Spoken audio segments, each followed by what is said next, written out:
لیکن ہم سب سے پہلے شروعات کرتے ہیں ایک آرگومنٹ جس کو ہم فطرت کا آرگومنٹ کہتے ہیں، یعنی انسانی ہیومن نیچر کے تعلق سے ہم اس کا جواب دینے کی کوشش کریں گے کہ انسان کو مذہب کی ضرورت ہے یا نہیں۔ تو میں اس سلسلے میں پہلی بات آپ سے یہ عرض کروں گا کہ انسانی تاریخ میں، ہیومن ہسٹری میں آپ جتنا پیچھے چلے جائیں، جہاں جہاں انسانیت کے سراغ ملتے ہیں، جہاں جہاں انسانیت کے ٹریسز ملتے ہیں، وہاں وہاں ہم کو مذہب ملتا ہے، وہاں وہاں ہم کو فیتھ ملتا ہے، وہاں وہاں ہم کو ریلیجن ملتا ہے، in one form of the اور دی ادر، ایک طرح سے یا دوسری طرح سے۔ وہاں پر عبادت کے طریقے ملتے ہیں، عبادت کی چیزیں ملتی ہیں، جس سے یہ پتہ چلتا ہے کہ جس وقت انسان کو کوئی شعور نہیں تھا، جس وقت انسان کو غذا کو پکا کر اچھی طرح کھانے کا شعور نہیں تھا، کپڑے پہننے کا شعور نہیں تھا، اچھے گھر بنانے کا شعور نہیں تھا، تب بھی وہ کسی نہ کسی دھرم، کسی نہ کسی مذہب، کسی نہ کسی فیتھ کو مانتا تھا، جس سے ایک نتیجہ تو ضرور نکل سکتا ہے، وہ یہ ہے کہ مذہب انسانی تاریخ میں کوئی عادت نہیں ہے کہ ایک ٹائم میں ہوئی اور اس کے بعد ختم ہو گئی، نہیں، بلکہ یہ ہیومن فطرت ہے، اور فطرت وہ ہے کہ جسے کبھی مٹایا نہیں جا سکتا، جسے کبھی ختم نہیں کیا جا سکتا۔ جب سے ہیومن ہسٹری کی ابتدا آپ مانیں، مجھے اس سے بحث نہیں آپ کب سے مانتے ہیں، جب سے ہیومنز کو آپ اس دنیا میں دیکھتے ہیں، اس کے ساتھ مذہب ہے، دھرم ہے، فیتھ ہے، ریلیجن ہے، جس سے یہ پتہ چلتا ہے کہ کسی کو ماننا، کسی نظریے کو ماننا، کسی کو مقدس سمجھ کے اس کے آگے سر جھکانا، یہ انسان کی فطرت میں شامل ہے، اس سے فرار نہیں کیا جا سکتا کوئی سوسائٹی۔ اور یہی وجہ ہے کہ ان پریمیٹیو سوسائٹی سے لے کے آج کی موسٹ ماڈرن سوسائٹی تک جو چیز کامن ہے وہ یہ ہے کہ اس دور کا انسان بھی کسی نہ کسی کے آگے سر جھکاتا تھا، کسی نہ کسی کو مانتا تھا، اور آج کا انسان بھی کہیں نہ کہیں سر جھکاتا ہے اور مانتا ہے۔ ایک طرف یورپ کی متمدن ترین قومیں ہیں، سماج ہیں، دوسری طرف افریقہ کے جنگلوں میں رہنے والے آدیواسی ہیں، لیکن عجیب بات ہے کہ ان کا رہنا سہنا الگ ہے، ان کا تمدن الگ ہے، ان کا کھانا پینا الگ ہے، سب کچھ الگ ہے، لیکن عجیب بات ہے کہ وہ بھی کسی نہ کسی کے آگے سر جھکاتے ہیں، اور یہ بھی کسی نہ کسی کے آگے سر جھکاتے ہیں۔ تو یہ جو ایک کامن چیز ہے، یہ ایک ہمیں ایک طرف لے جاتی ہے، ایک نتیجے کی طرف لے جاتی ہے کہ کسی نہ کسی فیتھ، کسی آئیڈیل کو ماننا، یہ انسان کی فطرت میں داخل ہے۔ تو فطرت میں داخل یہ ہے کہ کسی نہ کسی کو کریٹر مان کر اس کے آگے جھکنا، اس کے آگے جھکنا، کسی نہ کسی نہ کسی کو ماننا، کسی نہ کسی کو ماننا، کسی کو آئیڈیل مان کر اس کے آگے جھکنا، بالکل ٹھیک ہے۔ لیکن اب سوال یہ پیدا ہوتا ہے کہ بھائی اس کی ضرورت کیوں ہے دین کی؟ بھائی مان لی کسی ریلیجن کی ضرورت کیوں ہے؟ سوال تو یہ پیدا ہوتا ہے کہ بھائی ٹھیک ہے، کسی نہ کسی کو پہلے سے تھا یہ ریلیجن، جہاں پر سے انسان ہے، جہاں سویلائزیشن ہو یا نہ ہو، اس سے جہاں جہاں بھی انسان ہے وہاں کے اوپر مذہب ہے، ٹھیک ہے۔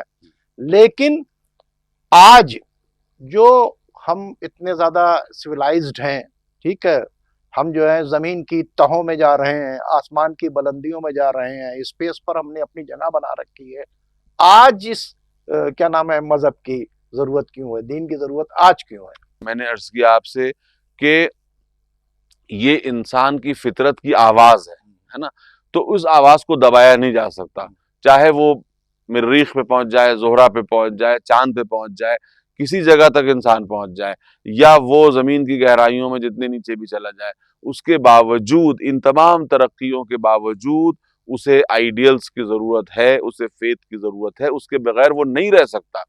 جس طرح سے وہ غذا کے بنا نہیں رہ سکتا، اسی طرح سے وہ آئیڈیلز کے بنا نہیں رہ سکتا۔ انسان حیوان نہیں ہے کہ اسے صرف سروائیول کے لیے روٹی چاہیے، سروائیول کے لیے صرف روٹی نہیں چاہیے، اسے سروائیول کے لیے اسے آئیڈیلز بھی چاہیے۔ اسی دنیا کے اندر وہ لوگ بھی ہیں جو نہ کسی ریلیجن کو مانتے ہیں، ٹھیک ہے، نہ خدا کو مانتے ہیں، نہ دین کو مانتے ہیں، ایسے لوگ بھی موجود ہیں، بالکل، ٹھیک ہے۔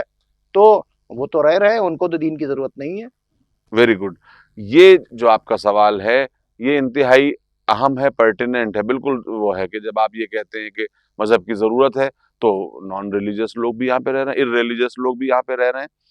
تو یہاں پہ اس کا جواب دینے کے لیے ہم 2-3 باتیں عرض کریں گے. پہلی بات تو یہ ہے کہ سماج میں اوریجنیلٹی اور اصلیت ریلیجن کی ہے. جتنا پہلے آپ چلے جائیں ہیومن ہسٹری میں, آپ کو ریلیجن پایا جاتا تھا. ریلیجن سے جو بغاوت ہے یہ بعد میں پیدا ہوئی ہے نا. تو اصلیت کس بات کی ہے؟ اصلیت ہے فیتھ کی, اور اصلیت ہے آئیڈیلز کی, جس کے آگے انسان جھکتا تھا. مطلب پہلے ریلیجن تھا, ہاں, پھر ریلیجن سے بغاوت ہے. آئی. تو یہ اس کے نہیں تھا کہ مطلب جو پہلے ایتھیسٹ ہیں ہاں, وہ انہوں نے یہ نہیں مطلب تھا تھے نہیں, بلکہ انہوں نے اس کا الٹا نہیں تھا کہ پہلے ایتھیسٹ تھے اور بعد میں جو ہے وہ کسی موقع پر ان کو دماغ میں یہ آیا کہ اس دنیا کا کوئی پیدا کرنے والا بھی ہے, اس لیے وہ تھیسٹ بن گئے. ایسا نہیں ہے, بلکہ ریلیجن پہلے سے تھا, اس سے بغاوت بعد میں وجود میں آئی ہے. یعنی اصالت جو ہے, اصل جو اوریجنیلٹی ہے وہ فیتھ کو حاصل ہے. ٹھیک ہے نا؟ یعنی خدا پہلے سے ہے, بالکل ریلیجن پہلے سے ہے, بالکل. ریلیجن کی مخالفت کرنے والے ایتھیسٹ جو ہیں وہ بعد میں ہیں. یہ آپ مجھے بتائیے, میسوپوٹامیا کی سویلائزیشن ہو, مصر کی سویلائزیشن ہو, انڈس ویلی سویلائزیشن ہو, جتنی قدیم سویلائزیشنوں کا اب تک پتہ چلا ہے, کیا ان انسانی تمدن میں جب ان کھدائی کی گئی, ایکسکیویشن کیے گئے, ان کے حالات معلوم کیے گئے جو جس حد تک معلوم ہو سکے ہیں, تو کیا وہاں پر آبجیکٹس آف ورشپ ملی کہ نہیں ملی, عبادت کے طریقے ملے یا نہیں ملے؟ یعنی وہ کسی نہ کسی کے سامنے جھکتے تھے. اس کے معنی یہ ہے کہ یہی انسان کی فطرت ہے اور یہ اس کی ضرورت ہے, جس کے بنا وہ نہیں رہ سکتا ہے نا. دوسری بات کہ میں نے آپ سے کیا کہا, ارریلیجس لوگ رہتے ہیں, نان ریلیجس لوگ رہتے ہیں جو کہتے ہیں کہ میرا کسی مذہب سے تعلق نہیں ہے. اس کے معنی یہ ہے کہ ان کا کسی رجسٹرڈ مذہب سے تعلق نہیں ہے, لیکن پہلی بات کیا ہے کہ وہ بھی کسی نہ کسی آئیڈیل کو مانتے ہیں, وہ بھی کسی نہ کسی کو سیکریٹ سمجھتے ہیں. آپ دیکھیے بہت سے ایسے لوگ ہیں جو ریلیجن کو نہیں مانتے, لیکن جو ہے وہ آرٹ اینڈ کلچر کو بہت زیادہ اہمیت دیتے ہیں, اور اس کو اسی لیول تک لے جاتے ہیں جس لیول تک ایک ریلیجس آدمی ریلیجن کو لے جاتا ہے. تو کسی نہ کسی کے آگے ہیومن سوسائٹی اور انسانی نیڈ اور ہیومن فطرت جو ہے وہ ویکیوم برداشت نہیں کرتی. جب وہاں پر کوئی اچھی صحیح چیز نہیں آئے گی تو وہاں پہ غلط چیز آ کے بیٹھ جائے گی. ہیومن لائف اور انسانی فطرت ویکیوم برداشت نہیں کرتی. اگر آپ اصل چیز کو وہاں سے ہٹا دیں گے تو دوسری غلط چیز وہاں پہ آ کے بیٹھ جائے گی. تو ویکیوم کو, جیسے مثلا یہ دنیا ہے, اس میں جو ہے وہ آپ کسی جگہ کو آپ ویکیوم پیدا نہیں کر سکتے. اگر آپ ویکیوم پیدا کریں گے اور جیسے ہی اس ویکیوم کو کھولیں گے فوراً ادھر ادھر سے ہوا آ کے دوسری چیز وہاں پہ آ جائے گی. اگر کہیں پہ کوئی نشیب جگہ ہے تو پانی اپنے آپ راستہ بنا لے گا. تو جس نے دین سے بغاوت کی, ہمیں اس سے انکار نہیں ہے, دین سے بغاوتیں ہوئی ہیں, جس نے دین سے بغاوت کی تو اس نے خود جب بغاوت کی اس کے ہاں ویکیوم پیدا ہوا, اس ویکیوم کو اس نے کسی نہ کسی آئیڈیل, کسی نہ کسی ذریعے سے اس ویکیوم کو بھرنے کی کوشش کی. اس میں بہت سے ویسٹ میں, ہم جانتے ہیں کہ ویسٹ میں بہت سے مذہب کا انکار کیا گیا, کرسچینٹی کا انکار کیا گیا, عیسائیت کا انکار کیا گیا. اس کی وجہ یہ تھی کہ چرچ کے کرائم بہت بڑھ گئے تھے اس دور میں, اس لیے جو ہے وہ مذہب کا انکار کیا گیا. لیکن آپ دیکھیے کہ اسی دور میں ویسٹ میں ازمس بڑھ گئے, کیپٹلزم آ گیا, لبرلزم آ گیا, سوشلزم آ گیا, کمیونزم آ گیا. تو یہ ازم کی باڑھ کیوں آئی ہے؟ یہ ازم کی باڑھ اسی لیے آئی ہے کیونکہ مذہب جب چلا گیا انسانی لائف سے تو اس جگہ پر کسی نہ کسی کو تو آ کے بیٹھنا تھا. تو اب مذہب ہٹ گیا تو کوئی نہ کوئی ازم آ گیا. تو یہ ازم کا آ جانا اور انسان کا اسے اپنا لینا اور اس کے آگے جھک جانا اس بات کو دکھاتا ہے کہ یہ ایک جذبہ ہے, انسانی فطرت ہے کہ جس کے بغیر اسے تسکین نہیں ملتی, اسے چین نہیں ملتا, اسے سکون نہیں ملتا, اور اسے آئیڈیل, ایک سیٹ آف آئیڈیلز چاہیے جن کے آگے وہ سر جھکائے. کوئی نہ کوئی آبجیکٹ آف ورشپ چاہیے جس کے آگے وہ جھک جائے. کوئی نہ کوئی ایسی مقدس شے چاہیے, جس مقدس پرنسپل, جس مقدس آئیڈیل, جس مقدس ہستی کے آگے وہ اپنا خراج عقیدت پیش کر سکے. کہ مطلب آپ یہ بتانا چاہتے ہیں کہ ریلیجن شروع سے ہے, بالکل ریلیجن تھا, تھا, ریلیجن کو ماننے والے تھے, جو ریلیجن سے بغاوت کر گئے وہ ایتھیسٹ کہلائے. جی ٹھیک ہے, جی جس نے بغاوت کیا ہم، اس نے کچھ نہ کچھ اپنے اصول دیے. ٹھیک ہے, اصول دیے. اصول دیے اور اس اصول کو لوگ فالو کرنے لگے. جی تو اس کے مطلب جو ایتھیسٹ ہیں ہاں وہ بھی کسی نہ کسی کو وہ مانتے ہیں. اپنا رول ماڈل مانتے میں ہیں. اس کے لیے جی ہسٹوریکل جی مثال دیتا ہوں, جی بات بالکل واضح ہو جائے گی. آج سے تقریباً 80-90 برس پہلے, 100 برس پہلے رشیا میں ایک انقلاب آیا ہے نا, جس کو مارکسسٹ انقلاب کہا گیا. اور یہ کہا گیا کہ یہ مطلب آفیشیل اسٹیٹمنٹ تھا کہ ہم نے گاڈ کو اور ریلیجن کو اپنے ملک سے نکال دیا ہے. اب یہاں پر کوئی جو ہے وہ کسی گاڈ کی پوجا نہیں ہوگی اور کوئی مذہب نہیں مانا جائے گا. اور کس لیے؟ کیونکہ ہمارا نظام جو ہوگا وہ مارکسزم ہوگا, کمیونزم ہوگا. تو پہلا جواب یہی ہے میرا کہ آپ نے ریلیجن کو نکالا, مارکسزم اور کمیونزم کو لا کے رکھا. ریلیجن تھا ریلیجن تھا اور وہی ریلیجن ہے نا. اور دیکھیے آپ اس کے نے بعد کیا ہوا, اس کے پیرلل جو ہے اس کو ہٹا ایک پیرلل ریلیجن کھڑا کر دیا. کو لے آئے آپ. نہ صرف پیرلل ریلیجن کھڑا کر دیا, میں آپ کو اور بتاتا ہوں. دیکھیے مذہب کا جو سسٹم ہوتا ہے اس میں ریلیجس ریپرزنٹیٹیوز ہوتے ہیں. انہوں نے جب مارکسزم یا کمیونزم لائے تو اس میں جو ہے وہ کارل مارکس کی وہی حیثیت ہو گئی جو پیغمبروں کی حیثیت ہوتی تھی, اور ڈاس کیپٹل کی وہی جگہ ہو گئی جو مذہبی اسکرپچرز کی جگہ ہوا کرتی تھی. تو اس کے تو آپ نے دیکھا نا, اس کے مطلب اب اس کے بعد نتیجہ سن لیجیے. ہیومن نیچر یہ ہے کہ کسی نہ کسی کو اپنا رول ماڈل مانے. بنانا ہے. جی اب نتیجہ سن لیجیے. نتیجہ یہ ہوا, ٹھیک ہے گورنمنٹ کے زور سے آپ نے ریلیجن کو نکال دیا, لیکن پبلک کے قلب سے آپ نہیں نکال سکے.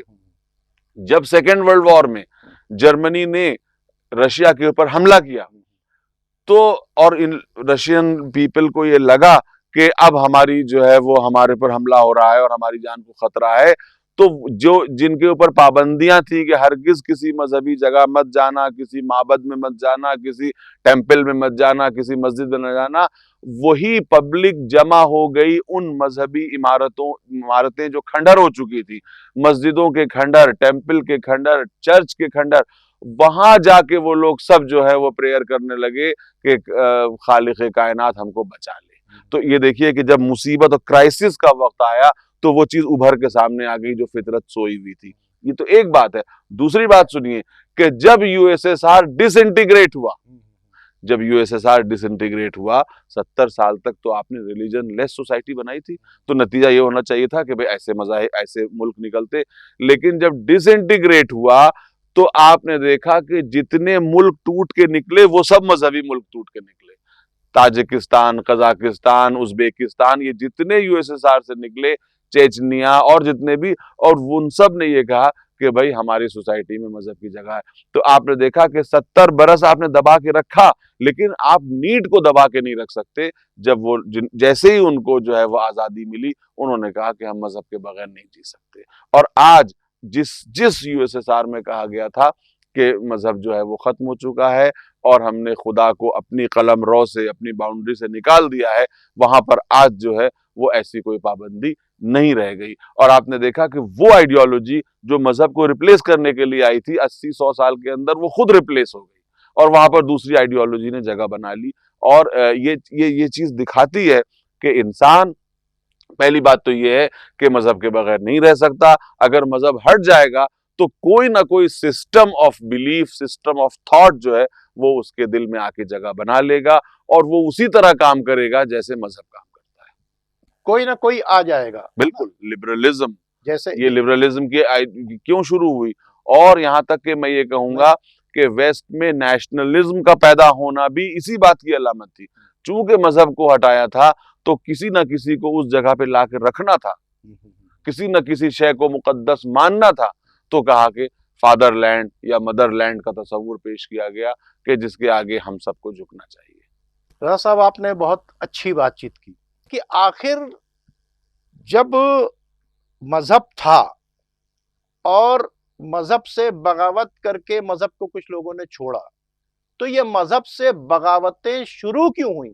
آخر کیا ایسی بات تھی کہ لوگوں نے مذہب سے بغاوت کرنا شروع کر دی؟ بہت اچھی بات ہے, بالکل صحیح آپ نے سوال پوچھا.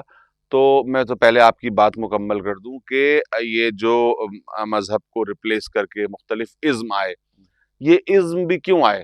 اس کا ایک بنیادی آئیڈیا ہوا کرتا تھا, اور وہ بنیادی آئیڈیاز مذہب سے ہی لیے گئے تھے. مثلاً کمیونزم اور مارکسزم کا بنیادی آئیڈیا کیا ہے؟ سوشل جسٹس، جو کہ ایک ویلیو ہے، جو کہ ایک بہت بڑا آئیڈیل ہے نا. بہت اچھی بات ہے نا. اب یہ آئیڈیل مذہب کا بھی آئیڈیل رہا ہے، لیکن چونکہ کسی نہ کسی طرح سے اس سوشل جسٹس کو پامال کیا گیا تھا تو ایک آئیڈیالوجی کی شکل میں سامنے آیا کہ ہم سماجی انصاف دلائیں گے. یا لبرلزم کے پیچھے کیا آئیڈیا ہے؟ آزادی، ہیومن آزادی، کہ انسان کو آزاد ہونا چاہیے. یہ خود مذہب کا ایک آئیڈیا ہے کہ انسان کو آزاد ہونا چاہیے. تو یہ جو ازم بنائے گئے یہ کسی نہ کسی ایک اچھے آئیڈیل یا کسی نہ کسی ہیومن ویلیو کے اوپر ان کی عمارت کھڑی کی گئی. یہ خود مذہب کی طرف اشارہ ہے، یعنی مذہب بھی انہی ویلیوز کو لے کر کے دنیا میں کھڑا ہوا تھا. اب ہم آتے ہیں آپ کے اس سوال پہ کہ یہ بغاوت ہوئی کیوں. تو بس میں یہی بات کہنا چاہوں گا کہ یہ جو مذہب سے بغاوت آپ تاریخ میں جہاں جہاں دیکھ لیجئے، جن جن جگہوں پر آپ کو مذہب سے بغاوت نظر آئے گی، وہ اصل میں مذہب کے پاک جذبے سے بغاوت نہیں ہے، بلکہ مذہب کے نام پر جو ایول پریکٹسز، جو برے کام شروع ہو گئے تھے، اس کے خلاف بغاوت ہوئی، جس کو مذہب کے خلاف بغاوت سمجھا گیا.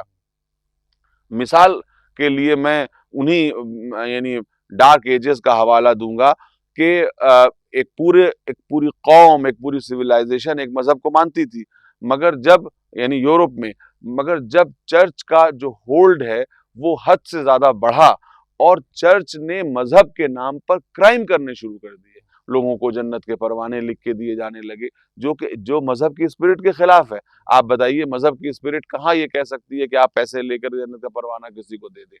مذہب تو انسان کو انسان بنانے کے لیے آیا ہے. صرف یہیں تک بات نہیں تھی، بلکہ فرقے واریت عیسائیت میں کتنی زیادہ بڑھ گئی کہ ایک چرچ دوسرے چرچ پہ حملہ کرنے لگا، ایک فرقہ دوسرے فرقے پہ حملہ کرنے لگا، باقاعدہ حملہ کرتا تھا اور چرچ کو ویران کر دیتا تھا. وہاں جو ننس ہوتی تھیں ان کو نہ جانے کتنے طرح کے زد و کوب کیا جاتا تھا، ان کے اوپر پرزیکیوشن کیا جاتا تھا، اور ہزاروں اس طرح کی جو ہیں برائیاں جو ہیں وہ آ گئی تھیں. اب یہ جو عوام کے اندر بغاوت پیدا ہوئی، یہ مذہب کے جذبے سے بغاوت نہیں ہوئی تھی حضور، یہ جو ہے وہ مذہب کے نام پر جو برائیاں کی جا رہی تھی. ہمیشہ ہر مذہب میں یہ ہوتا آیا ہے. میں آپ کو بتا دوں کہ مذہب آتا ہے ایک خاص جذبے کے تحت، پبلک کو اٹریکٹ کرتا ہے، پبلک ایک لارج سیکشن اس کے ساتھ ہو جاتا ہے، لیکن پھر مذہب کے اوپر سیاست کی نقاب چڑھ جاتی ہے، مذہب کے اوپر کچھ ٹھیکیدار حاوی ہو جاتے ہیں جو مذہب کے ذریعے لوگوں پر رول کرنا چاہتے ہیں. یعنی وہ خود ہی مذہب کو چھوڑ دیتے ہیں. جی بالکل، وہ مذہب کے آئیڈیل کو چھوڑ دیتے ہیں. وہ جو آئیڈیل دیے ریلیجن نے ان کو وہ چھوڑ دیتے ہیں.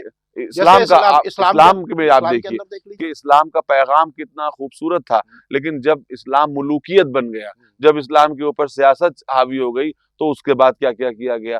پبلک کو، رعیت کو جو ہے وہ عوام کو غلام بنایا گیا، اور جو حاکم طبقہ ہے اس نے یہ سمجھ لیا کہ دین کے ذریعے سے دنیا کی ساری چیزیں اور سارے آرام و آسائش ہمارے لیے مخصوص ہو گئے. تو جب یہ ہوا تو ساری برائیاں ظاہر ہوئی، تو ظلم بھی ظاہر ہوا، اور جو ہے وہ آزادی کے اوپر بھی جو ہے وہ لگام لگنے لگی، اور نہ جانے کتنی برائیاں ظاہر ہوئی.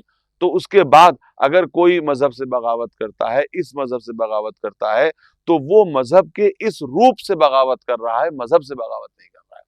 جہاں جہاں آپ کو یہ چیز نظر آئے گی تاریخ میں، یہی نظر آئے گا کہ مذہب کے نام پر جو برائیاں آج دیکھ لیجئے طالبان وغیرہ اور جتنے جو ہیں لوگ کیا کر رہے ہیں مذہب کے نام پر. تمام دہشت گردی اسلام کے نام کے مذہب کے نام پر جب انسانوں کو بانٹا جائے گا، جب مذہب کے نام پر اونچ نیچ شروع کر دی جائے گی، مذہب کے نام پر پیسے کمائے جائیں گے، تو اس کے بعد اسی مذہب میں ریفارم کی تحریکیں شروع ہوتی ہیں. یا تو ریفارم کی تحریکیں شروع ہوتی ہیں، کچھ لوگ بدزن ہو کے دین چھوڑ دیتے ہیں، لیکن یاد رکھیے کہ وہ ان کے اندر وہ ویلیو سسٹم کو اپنانے کی جو نیڈ ہے وہ موجود رہتی ہے، لیکن وہ ان ایول پریکٹسز کی وجہ سے یہ سمجھتے ہیں کہ اگر مذہب انہی برائیوں کا نام ہے تو ہم مذہب سے دور ہوئے جا رہے ہیں. مذہب کی ضرورت ان کو ہے، لیکن چونکہ مذہب کے نام پر برائیاں ہو رہی ہیں تو وہ ان برائیوں سے بغاوت کرتے ہیں. آپ کا تعلق علی گڑھ مسلم یونیورسٹی سے ہے، آپ دین ہی پڑھاتے ہیں. بالکل ہے نا؟ بالکل. آپ شعبہ دینیات سے آپ کا تعلق ہے. بالکل تعلق ہے. آپ وہاں پہ پروفیسر ہیں، آپ وہاں پر دینیات پڑھاتے ہیں. اب میں اور ریلیجن بہت سے ہیں،